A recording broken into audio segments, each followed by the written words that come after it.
नागपूर जिल्ह्यातील नवीन कामठी पोलिसांनी मोठी कारवाई करत कत्तलीसाठी निर्दयपणे बांधून ठेवलेल्या 19 गोवंश जनावरांची सुटका केली आहे। या प्रकरणी अज्ञात आरोपीच्या विरोधात गुन्हा दाखल करण्यात आला असून पुढील तपास सुरू आहे।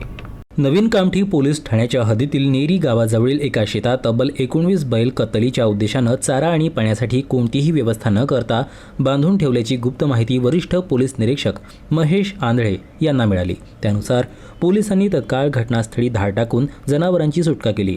या कारवाईत पोलिसांनी सुमारे 7,55,000 रुपये किमतीचे 19 गोवंशीय बैल ताब्यात घेतले।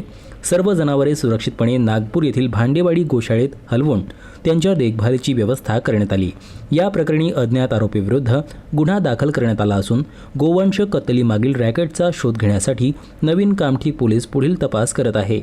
आम्हाला नेरी गावातील एका शिवारामध्ये 19 गोवंश बैल हे बांधलेले मिळून आले। त्या ठिकाणी आम्ही त्यांना ताब्यात घेतलं आणि गोशाळेत दाखल केलेला आहे आणि आरोपी विरुद्ध आम्ही अज्ञात आरोपी विरुद्ध सध्या गुन्हा दाखल केलेला आहे। तपासामध्ये आम्ही आरोपीचं नाव निष्पन्न करून त्याचे इतर कोणी साथीदार होते की काय आणि या गोवंशाचं तो कत्तलीसाठी कोठे देणार होता आणि त्याने कुठून आणले होते याबाबत आम्ही तपास करणार आहोत।